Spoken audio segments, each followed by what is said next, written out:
Yo, Scratch Coders, you might be making these 7 mistakes without even realizing it. And mistake number 2, even pros still mess that up. So let's fix your code and level up your game. This is 7 mistakes Scratch Coders make.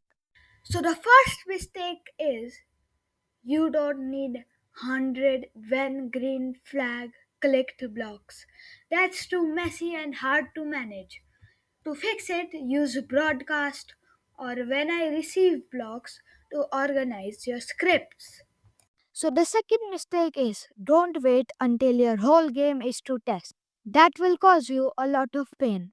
Test as you go. After small changes, do quick checks. That equals less pain. Mistake number 3. When you open your own project and forget what your own code does. That's very painful. And to fix it, you should add comments to wherever you think the code is kind of complex. So whenever you open your project, your future self will thank you. So now we're on to the fourth mistake, which is why don't you add sound effects or animations? That literally echoes a boring game. Literally. And if you want sound effects, I've got one for you. You've surely made a masterpiece, but why didn't anyone play it? Because you didn't add instructions or made a good thumbnail. The fix? It's very easy. You just have to add clear instructions and make a cool thumbnail to get attention.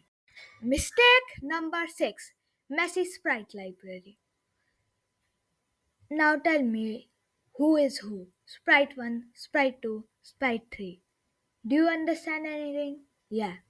No. So, to fix it, name your sprite and organize your costumes.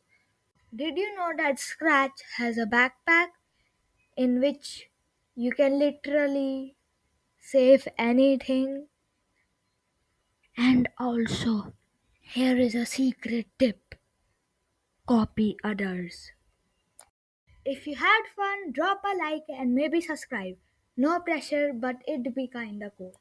And if you want to watch a video in which I play the best game on Scratch, click on this video.